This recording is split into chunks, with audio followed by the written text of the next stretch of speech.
And so without further ado, let me introduce Barry Lowry, who's our keynote speaker for today. And so Barry has been the Chief Information Officer for the government of Ireland for the last 7 years, since 2016, which means that Barry has seen many of those waves that we probably described as well. And so eager to hear from Barry, what is the current state of open data policy within Ireland and within Europe and within the broader context of society at large? And so over to you, Barry, without further ado. Thank you, Stefan, and good morning, everyone. Good afternoon in Ireland. And I'm very pleased to be speaking to you briefly this afternoon. And thank you, Andrew, because I think he's going to drive my slides for me. Okay, so if we just go to the first slide, Andrew. So what I want to do this morning is just give you a little background to Ireland and where we are with open data. I then want to touch on the EU dimension and how the EU is trying to drive greater use of data.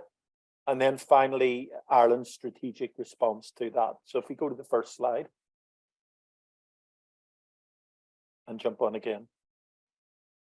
Thank you. So I'm sure a lot of you are familiar with Ireland. Certainly there's very strong ties between New York and Ireland.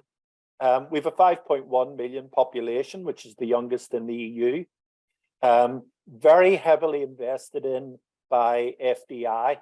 If you lived in Dublin, like I do, and live and worked in Dublin, you would see many of the biggest companies in the world have their European headquarters in Ireland.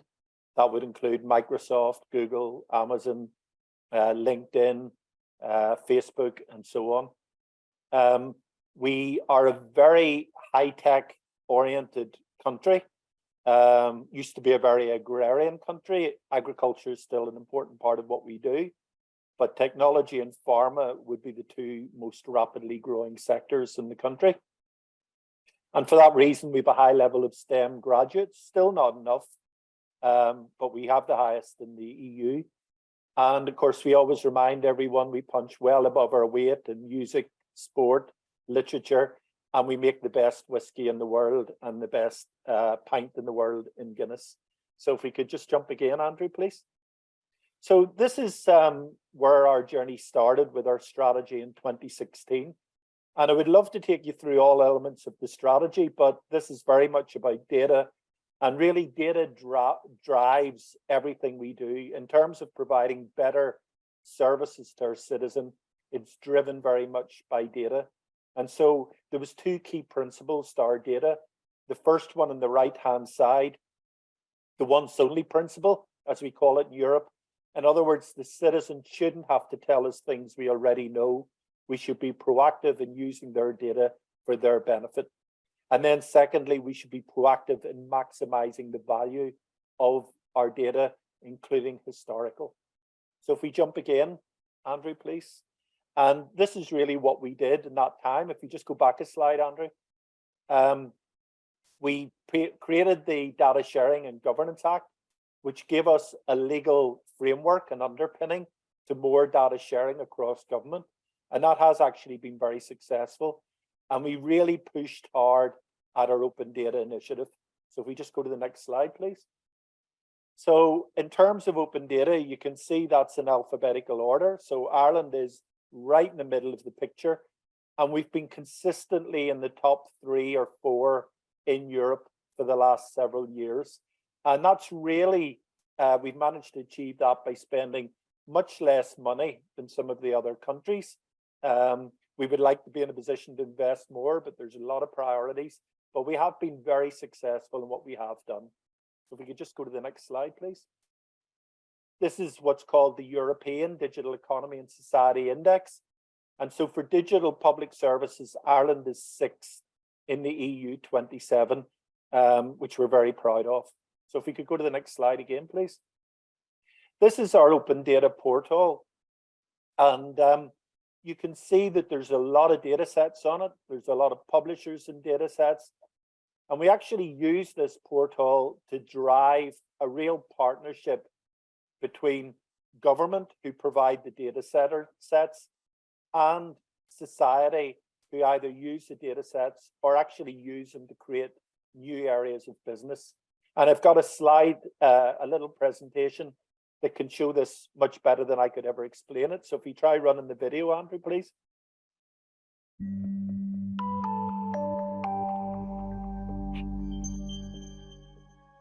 So I define open data as understanding our environments or our systems around us, be it how the weather forecast is every day, or our bus timetables, or the different land uses like special areas of conservation or anything like that. I think as more and more people understand what it is, engage with it, and it is kind of a cycle of people understanding how everything around them is connected and works together. One of the most important sources of data that we use would be census data or other data sets from the Central Statistics Office, which feature prominently on data.gov.ie.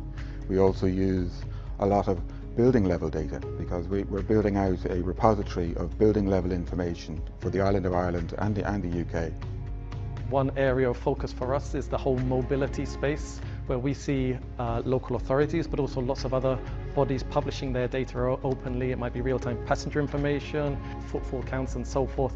So all of this information coming together will help facilitate mobility as a service, and also to use that data to build innovative tools and applications. I would say as a first port of call, perhaps check the national Irish open data portal at data.gov.ie, and there you'll find quite a lot of resources as well as many different data sets to investigate. The Department of Public Expenditure and Reform leads Ireland's Open Data Initiative. There are over 13,000 free and open data sets on the national portal.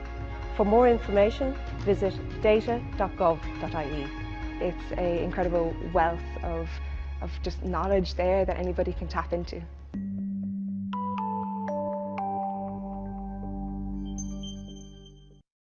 Thank you. I hope that gave you a little sense of what is available through data.gov.ie, and please do look at it in your own time. So if we just go to the next slide then. So this is where the EU are going, and I won't go through this word by word, but I've left it there that you can follow in your own time. So EU have really ramped up the availability, or their plans for availability of data to other parties by two pieces of legislation. This one here, which is the EU Open Data and Reuse of Public Sector Information Directive. And then there's what's called the Data Governance Act, which focuses on more sensitive data sets. But as you can see from the principles Stefan mentioned at the start of this is very much aligned with this. It's about trying to make purposeful data available, trying to make it available to more partners, including people who would like to set up businesses around data reuse. It's about making that data high quality so you can see a lot of it available via APIs. And it's about knitting together national data frameworks to create this European super network of data. So if we can just go to the next slide again, please. So you could see there that high value data sets were specifically called out. And these are the sets that EU reckon are going to be of most value to researchers and companies. And these have got to be made available free of charge by June 2024. So we can just go to the next slide again, Andrew, please. And again. So these slides are really just to show you what our vision is. I'm not going to walk you through them. I want to get to the last slide, which is the important bit. So this is our vision. You can see this ecosystem of reuse of data. If we can jump again, please.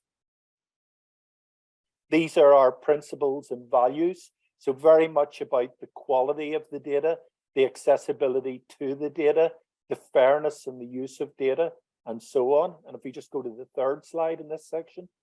And this is very much about using data to drive an overall digital transformation, not just in Ireland itself, but in Europe as well. And so everyone sees the prize as the thing that we've talked about for a long time, but don't really use or haven't really exploited to the full.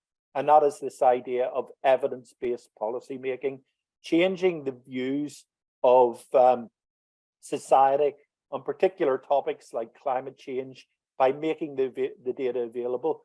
And one of the most successful things that happened in Ireland in the last couple of years was our uptake of the data of the COVID vaccine. And the reason why that was so successful was using our portal as a dialogue to really explain to the public what was happening and why new interventions were being created. So if we can go to the next slide, please, Andrew. We see this very much as using data to cement what's right the way through our digital government strategy, which is this partnership between government, academia, industry, and society itself, a partnership which should lead to the good for all. And if we can go to the next slide. So I researched the third wave of open data and the conversations you were having. And I actually was able to map what we were doing against the 8 primers that were called out in that website. And again, in the interest of time, I won't go through them all, but you can see that we have established a data officers network in government. And that is people who are responsible for making the data of their departments available, understanding how to make it better available. We've created a lot of e-learning resources and a lot of case studies for people to see. And the new EU Data Governance Act is very much about establishing this new market of data intermediaries, which Primer 4 calls out. We've created very strong governance to support driving data. And we've created a technical infrastructure, not just through the portal that you've seen, but this new concept of data rooms where we can bring together more sensitive data sets and open data sets and add value for people to see and use in a secure environment. We've really tried to help the public to understand the value of this, and very much using the governance, not just to track success, but to introduce new innovations. So if we can just go on another slide, please. That's everything covered. I know you're very short in time, but I'm very happy to take a couple of questions. Thank you. Thanks so much, Barry. Indeed, super interesting, and always great to see that Ireland has been at the forefront of a lot of the open data movement and the implementation of European policy. And for those that are on the call today, feel free to, if you have a question for Barry, feel free to put your question in the Q&A, and this also applies for the other panels as well. But I have, and we have about time for kind of 2 questions. And I have a first question for you, Barry, meaning at the beginning you also, or in the video, there's also reference to subnational data and how that connected with national data, for instance, as it relates to mobility data. And so interesting to hear from you, because quite often what we hear is that, okay, you have a national data portal, and then you have subnational data portals, and people don't really know how they relate with each other and how they connect. And so eager to hear from you, Barry, how does Ireland approach the subnational and the national level, and how does that fit within kind of a broader national strategy as well? Okay, I've a really good example of that, Stefan, actually. One of the things that I showed in the slide, though I didn't have time to cover, was something called the Hale and Hardy Initiative. And this was an idea that we started and prototype with Fingal County Council in Dublin. And the idea was to encourage people to be more active. And so if you go on to the Hale and Hardy website, you can type in your own air code and you will see your county information. But one of the planned extensions in that is to try and collect data and have almost this inter-towns competition where we encourage people to actually put data in about their health and so on and compare them to other towns, which is the fittest town in Ireland and so on. Anybody who understands Ireland and GAA would understand how competitive we are at county and town level. So, but the idea behind this is building up these county data sets. We've 31 counties in Ireland, to create a national picture and then be in a position to share that across Europe in health spaces and so on, and create the international picture. So I think that's actually a very good example of what you talked about with the subnational, national, and supranational. Excellent, yeah. And there are two questions very quickly. One question from Madhavan Palan, whether there is a plans for supercomputing cluster for processing, which is of course the next frontier of data, which is really computational power for them making sense of the data. And then there was another question by Ashraf with regard to the EU Data Governance Act that facilitates the reuse of public sector data that cannot be made open, as in fully open. And so, because you mentioned data intermediaries as a way to actually provide access to data that might not be able to be fully open, but how does, I think the question is, how does Ireland goes about access to data that cannot be made fully open as well? So I think those are the two questions as well to get going. Okay, thank you. And they're really good questions. So the first one, Ireland's involved in an EU high performance computing network project, and the state sponsors a body called iCheck, who are going to be the Irish node of the high performance computing cluster. This is very much seen to be driven initially in academic and research environments, but could extend elsewhere.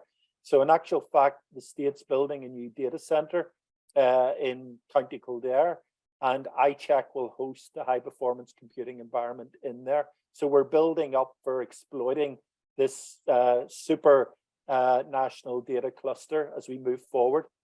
The second question related to the Data Governance Act, and just to explain the difference between the Open Data Act and the Data Governance Act. They broadly do the same things, but the Data Governance Act specifically focuses on what would be seen as being sensitive information. And the underlying understanding behind that is that you can desensitize information through pseudonymization and other techniques. And so that's the plan, that we can make data sets available, for example, talking about the pandemic, but taking out things that identify individuals in them and then making them available for high quality research and pattern tracking and all of those things. And I mentioned the data rooms, and the idea is if there was real value in someone seeing all of the information that would be deemed to be sensitive, they can go in and use that in the data room environment, but they can't take the data away with them. And so it's always secure. Great, thanks so much, Barry. And then the last question, and then we will let you go, and we will move on to the next panel, is a question from Zaidul Alam with regard to data quality, but also with regard to usability of data aligned with interests and demand from people, as far as I understand. So how do you understand what people want as relates to what kind of data? And how do you create value from the data, and what's the issue? How do you assure quality vis-a-vis the purpose? So we've done three things actually in that space. The first one was the data governance, the Open Data Board, which I sit on, did evidence sessions with a number of bodies, including industry, society, and academia, and had discussions with them about how we improved the quality of the data. And we've aligned the EU standard, which has helped with that as well. We also run a data conference, which is open to the public as well. And they can come in and hear about the data sets and how they can access them. But we take feedback from them at those sessions.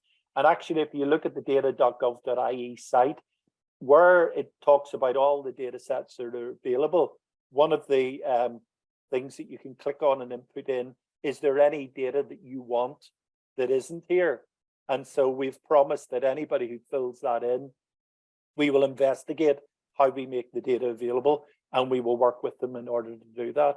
So it becomes very much a participative site rather than simply a broadcast site from government to the nation, so to speak. Excellent. Well, as you can see, this could go on for the next 3 hours, frankly, because you've done so much interesting work, Barry. There was also a question whether the slides will be available. So if it's okay with you, Barry, we will share this with the participants after today's sessions as well. And I'm sure they can find out more through the slides, but also through visiting the website that was mentioned, and we will put the link to the website also in the chat as well.